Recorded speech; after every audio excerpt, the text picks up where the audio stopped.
But kia ora and welcome, and as Ryan said, well done on making it out of bed. That's a massive achievement. I want to just sort of jump back 3 years ago. So what that looked like for me was I was working at Te Papa, working on designing both events and exhibitions. So I started out as an intern at Te Papa when I was at Massey University, and then I saw the opportunity for an experience design role to be created. So it made sense to me that a museum had someone who advocated for working with communities and advocated for design thinking to be brought into the design of both their events and exhibitions. So they did establish an experience design role. I applied for the job and then I managed to land it against the other applicants. I was stoked because it was my dream job and I'd created it. The experience design role was very much the first of its kind naturally at Te Papa, and during my time there, a second experience design role was established, and I worked alongside Chloe Johnston to basically champion for community engagement. So that meant running workshops with the community, sharing our plans for exhibitions and events, and then also running workshops with staff to involve them in the design thinking process. So here you can see this is one of the exhibitions I worked on, which was called Bug Lab. So I worked on it in collaboration with Weta Workshop. I got to work with Richard Taylor. That was an incredible experience. And there was these are some more shots of the Bug Lab experience. We had a bit of fun as well. And then the other sort of flip side to it was working on the events. So Te Papa Talks was a real highlight for me because it was the first time the museum had co-designed an event before. So we got people along to workshops. We said, hey, look, we're going to do this animation event. What would you like it to be like? They suggested to us the speakers, they suggested the format, right down to what was in the goodie bags. And then we also got to, look at creating the design for it. So leaning on our graphic design skills to bring some of the event collateral to life. During my time there, I also got to work on the new toy art gallery.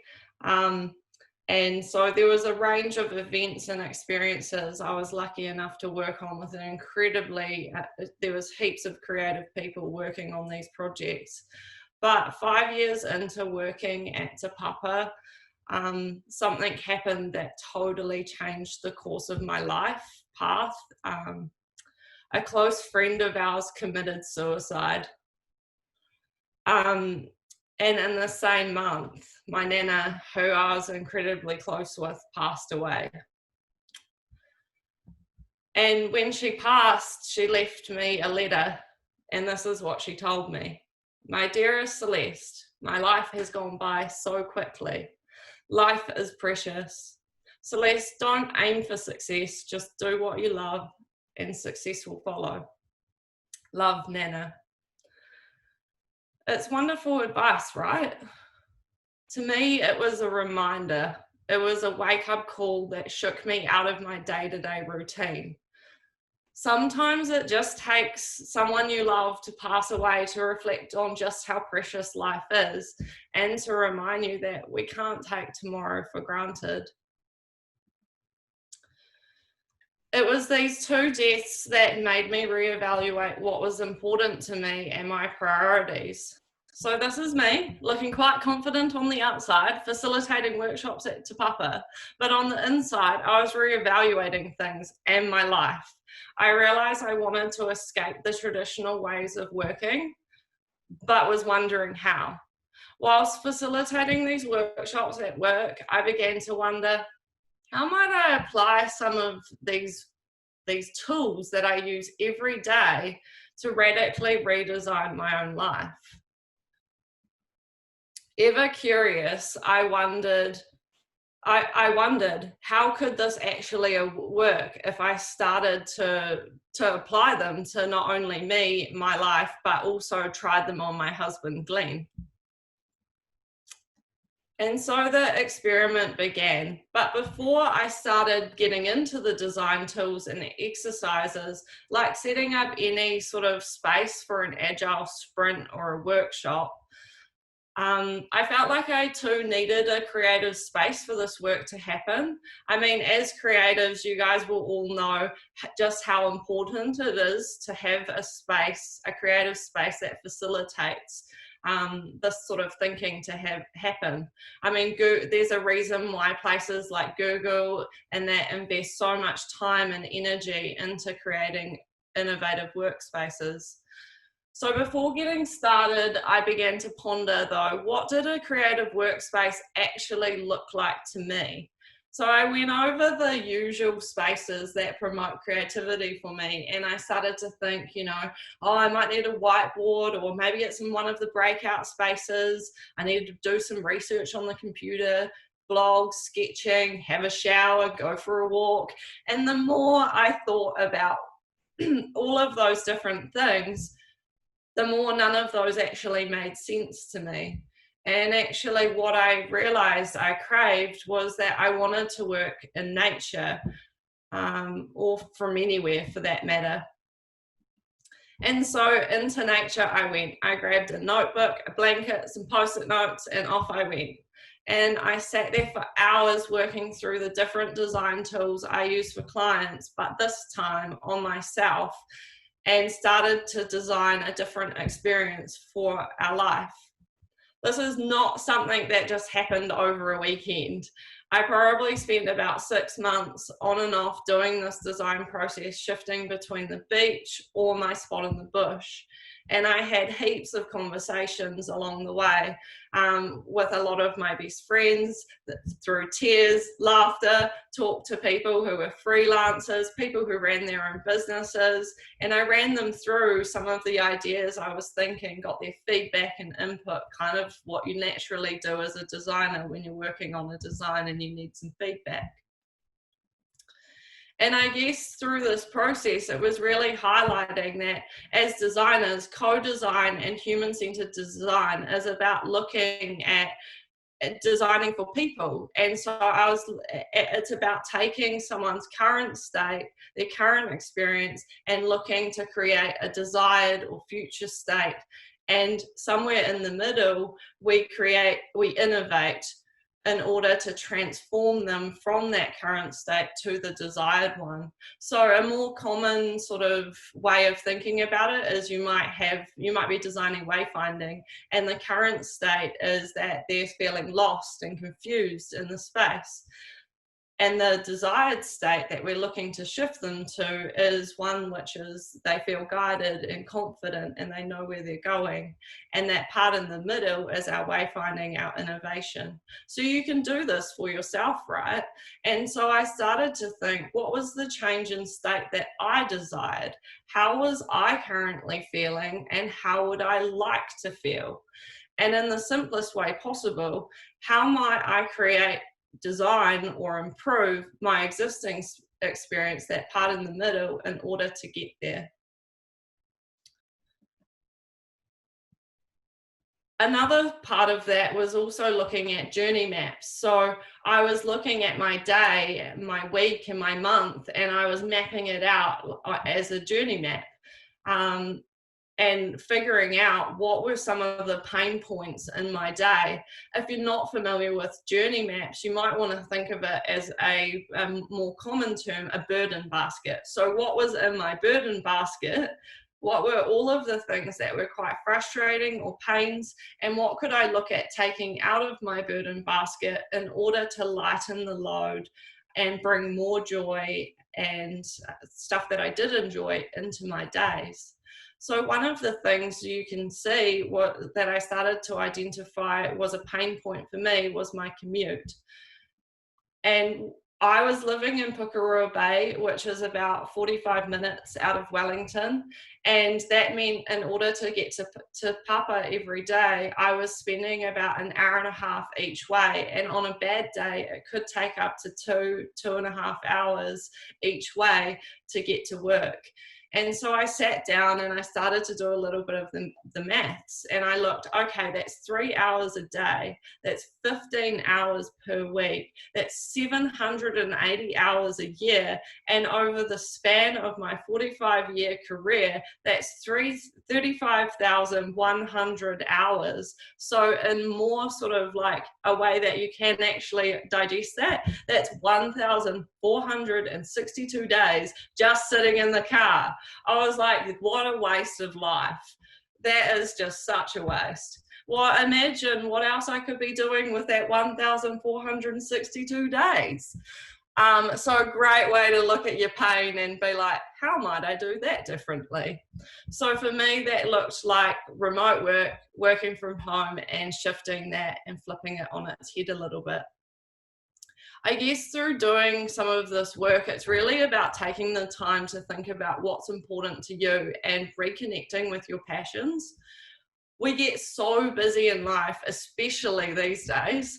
Our schedules are so full that, you know, by the time we do family stuff, work, adulting, I don't know about you, but you're so exhausted from the week that there's not really much left over for energy for yourself, let alone much else. So this is really about prioritizing some time for you. So if you do seek change, you can actually design what that change looks like for yourself. And some of the questions I asked myself as part of this as well was, what did a good day at work look like in the future? It was really also questioning what brings me joy and how can I do more of that? So I looked at my sort of journey map, my burden basket, and then I was like, okay, what brings me joy? How can I bring more of that joy into my day? And also another question I found useful was, what did I want to do when I was 12 years old, and am I living out that passion? For me, I did actually want to be a designer, so I knew that I was living out my passion. I just needed to tweak some of my parts of my day to make that journey even better.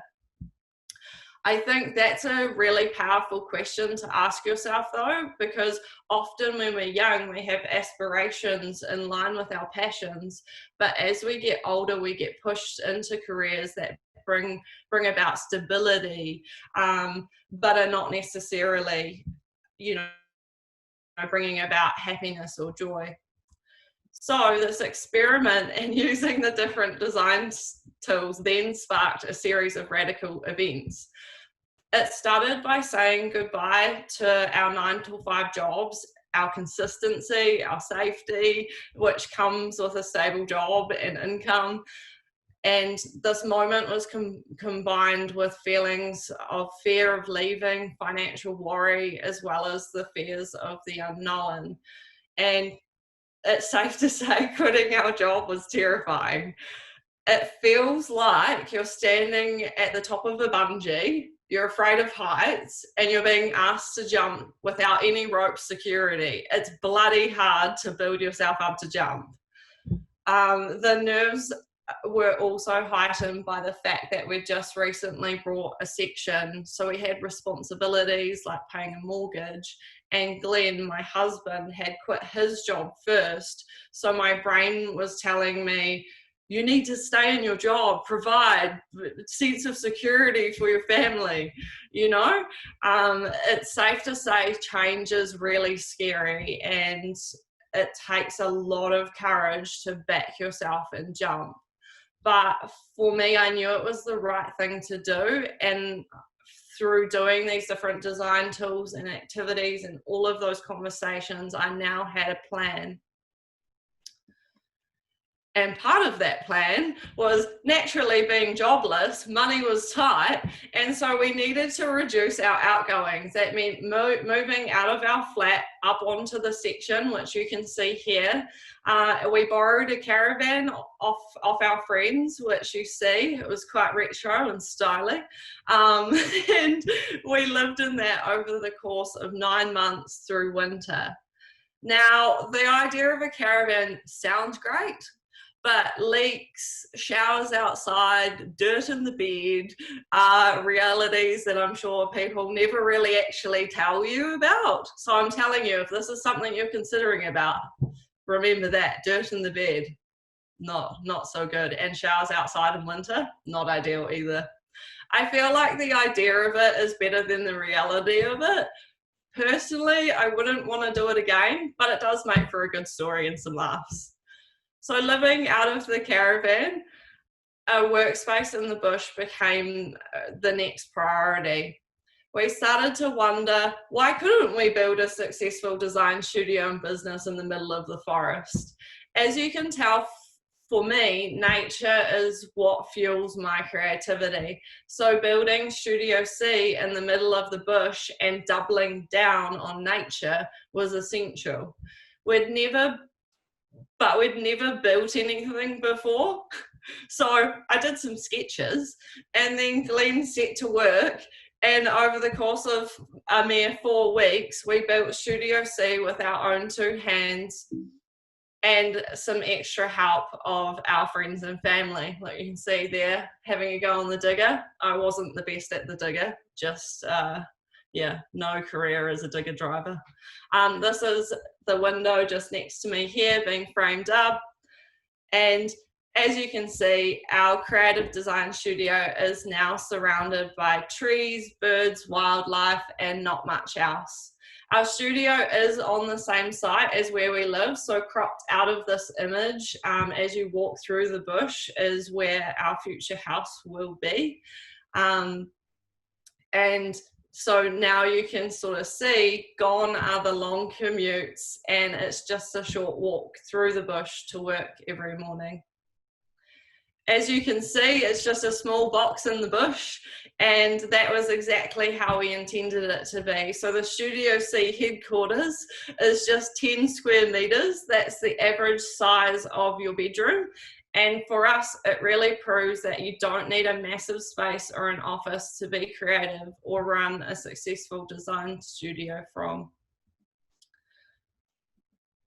So Studio C is technically just the 3 of us. So you'll see Glenn there, who's my husband. He is a design engineer, so engineer by trade. We've got our cute, adorable puppy. He's not really a puppy anymore because he's about 2 years old, but he's our stick consultant, a job he takes very seriously.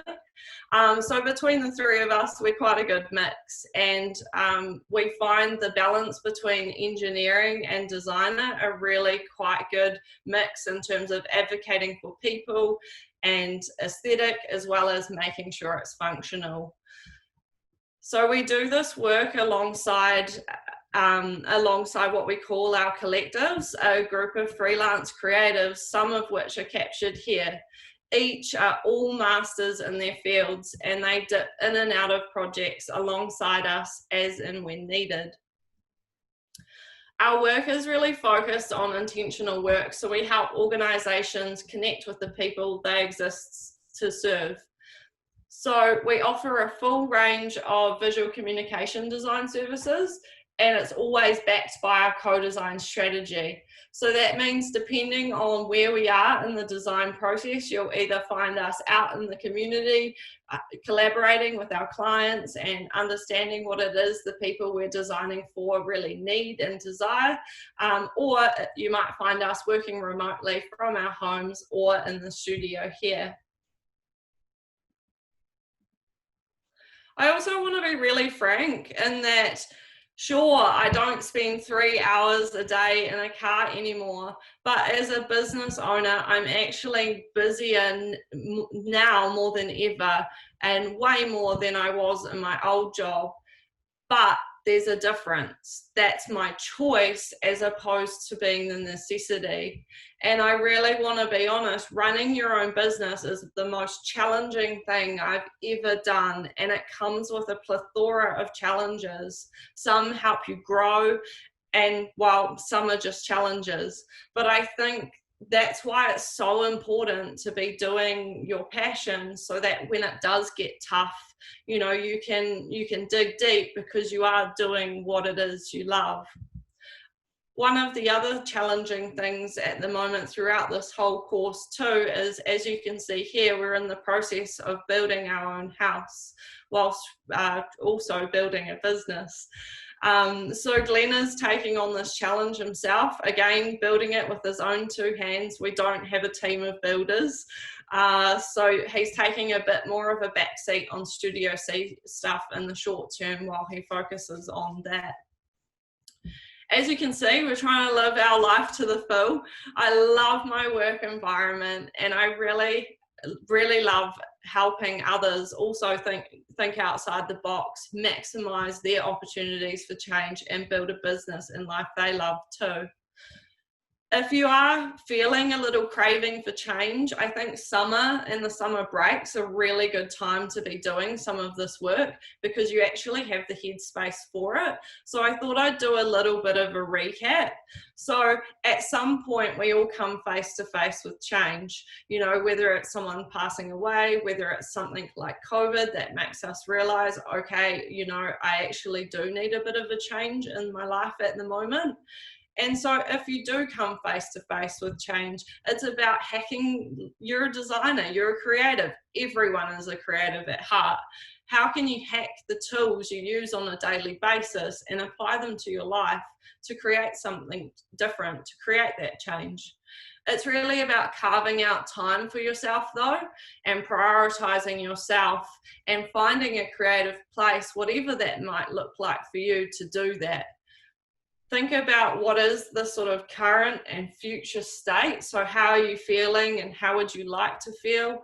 And then look at potentially your pain points. So journey map or do a little burden basket and ideate and map out opportunities for what that change might look like. Side note, every workplace should have a dog. So if you're reimagining a reality for yourself, definitely put a dog into it. Also, own what works for you as a creative. I'm sure there was heaps of people at Te Papa when I was quitting that thought I was probably having a quarter life crisis because I was leaving my stable job to go live in a caravan. But, you know, I really owned what felt right for me. And so just trust yourself and do whatever creative path feels right for you. And I want to leave you with some advice from my nan. And so life is very precious. Time is the most valuable thing in the world, and life goes by so quickly. It's important to spend this precious time in life doing what it is we love. So I want you to think about that and ponder, what does that look like for you? Kia ora. Oh, if we had an in-person audience, I think everyone would be up clapping right now. That was one of the most amazing talks. Thank you, Celeste. Oh, thanks. We've also got a bunch of fabulous questions and a lot of great support from people in the chat. So thank you for all the comments and stuff that people have left. Everyone absolutely loved your work, your studio, and I think leaving that slide up is probably the perfect place to leave it. But we've got a few questions that I'd love to go through. So we've got one here. Sorry, I'm just getting up a little bit.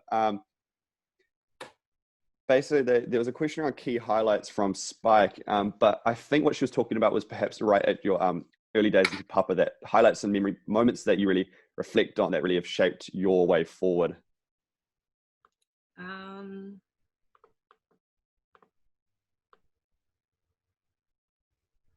I think a huge highlight and part of shaping the work that I do now is just the sheer amount of diversity in workshops that I got to run. So, you know, it might be that I would be one day running a workshop with Weta and our internal design teams and curators, and then another day you would be working with teams from the public, and then another day you might be running a workshop with iwi that is in, you know, is led by you know, iwi, and you've had to translate your activities into te reo. So like a huge amount of diversity, as well as the challenge. The cool thing was the challenge of figuring out how co-design processes could be injected into the exhibition design process.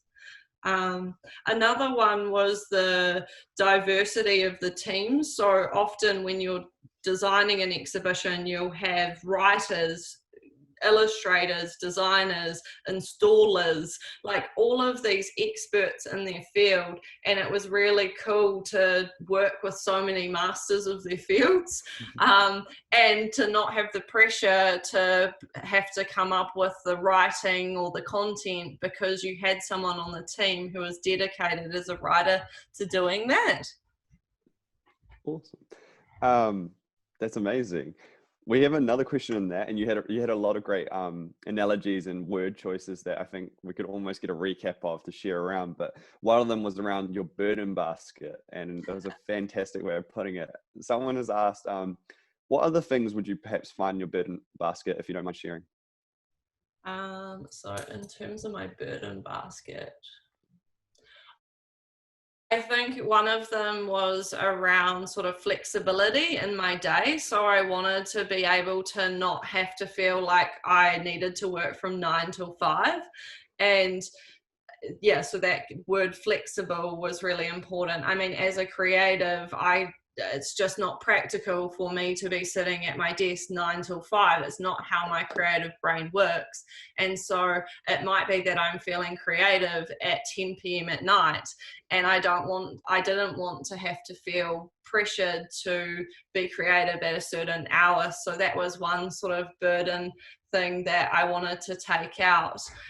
There were other things, like we looked at Glenn's burden basket as well. So he was racing motorcycles at the time, something that previously brought him joy. And he was like, actually, the reality is it's no longer bringing me joy. I need to take that out. And he was also doing a university course to upskill himself. And he's like, I'm almost through the course. I should pretty much continue. But he's like, it's really not bringing me any joy. So we were like, right, take it out. So those are kind of examples of that. Yeah. Cool. We have another question here, moving a bit more onto how Studio C operates a little bit, and one from Ryan. Sorry, I can't see his last name at the moment. Ryan Crayson. Great first name, by the way. Did you find already that you had a captive client base before venturing out on your own, or were you thrown into hustling and finding the clients in the void of having a stable job? So at the time, I was juggling working full time at Te Papa and trying to build up a freelance base. So what that looked like is working probably from about sort of 4 to 5 a.m. before work on client work, then going to Te Papa, doing work at Te Papa, and then when I got home from Te Papa, doing creative freelance work in order to try build that base and then make the jump. So there was quite an intense period for a while of trying to build that base. Cool. I'll jump to an off question from that, but there's quite a few questions in the same regard. But if you could, this is from Ashley Kennedy. If you could, would you have more than one dog in or part of your whānau/studio? Yes, we'll definitely get another dog at some point, for sure. Just not sure what. I mean, it'll have to keep up with Ollie, border collie, full of energy. So, yeah, but definitely. Would Ollie perhaps become stick manager instead of stick consultant? I don't know. We'd have to discuss that in the role change. Sounds like a very important conversation to have. Yeah. Sorry, moving on. We've got a fabulous question from Pippa. She says, such a good talk, Celeste. What would be your top tip from working from such a remote location?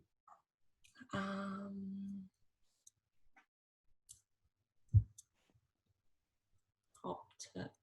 I think that there's a couple. So having really good internet is important, because obviously you're doing a lot of work remote, Zoom, downloading files off Google Drive, uploading. I think that in-person catch-ups are really important. So we have a little sort of freelance coffee dates where you can kind of go and share any frustrations which you might have, but also socially connect with one another. So building in those social interactions is important. especially when you're a chatterbox like me. What else? And trying to create a little bit of routine for yourself. So because your structure is more flexible than 9 till 5, it's kind of setting yourself up with a little bit of a routine and a place of work to go to, or a time and times where you are sort of most creative. Hopefully that helps. No, that was great. It actually answered another question from Rebecca about how can you stay connected and not feel isolated being out in the bush. I get asked that one all the time. So people are like, oh, how does it work in terms of you're so far out into the bush, and well, there's Zoom in terms of technology helps and facilitates a lot of that work, but the huge part of what we do is actually going down and out into the community. So you'll often find us down working with the clients, out on the streets, running workshops. So we do have those sort of two branches, and that builds that sort of connection and community, sort of community time with community. Oh, fantastic. We've also got a question here from Maria, who says, does nature also take a part in the client/projects you seek to work with? Yeah, for sure. 100%. And it also attracts the sort of clients that we want to work with as well. Because we're a little bit different, it does naturally, it kind of, attracts those sorts of people too.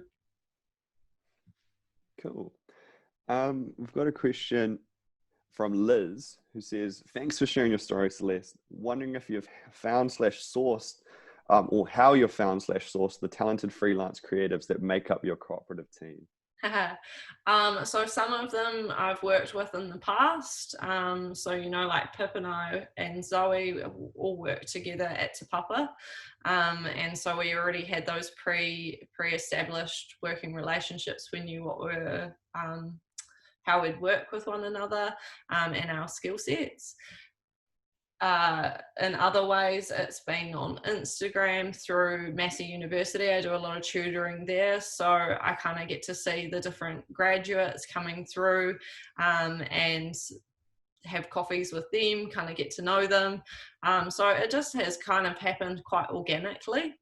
And then in the past, I've, Christine, I also went to uni with, so, it's a mix of fresh and existing relationships.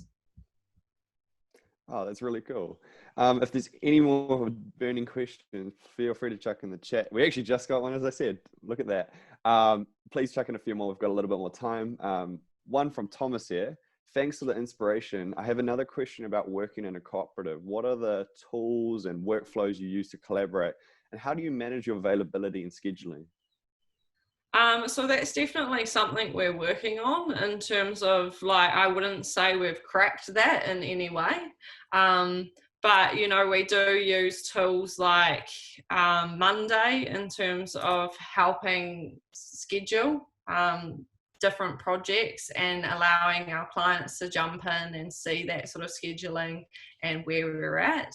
Trello, we're on quite a few different Trello boards. I'm probably saying the ones that you all probably already know, as well as, Harvest for time tracking, all of those sorts of things around and we're using.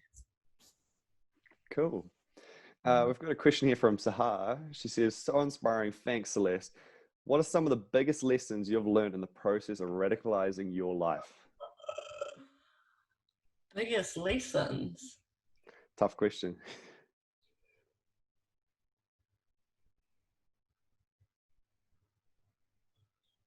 I think one of them is that if you're going to, do something and create that change for yourself, I just cannot emphasize enough, really dig deep on your passion, so that when you have those moments of challenges, you've got the passion sort of carrying you through that.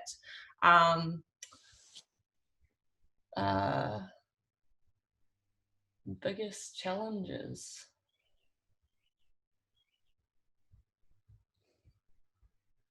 I actually think one of them too is it's different running your own business. A lot of the pressure falls on you as an individual, as opposed to, you know, someone at Te Papa.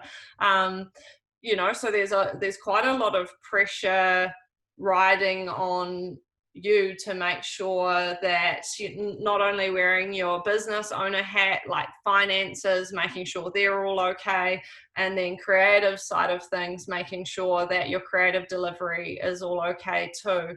So yeah, I think that's a challenge, is juggling quite a lot of projects and wearing a lot of different hats. Yeah, and having to flex all of those muscles throughout the day and over the course of the week. But I think, like I said in my presentation, it's so different when you're doing it for yourself. You know, it's just a totally different thing. Like, I'm choosing to do that. So when stuff does get difficult, I'm like, well, that's my choice, and I'm working towards my dream and my goals and my passion. So it's really worthwhile.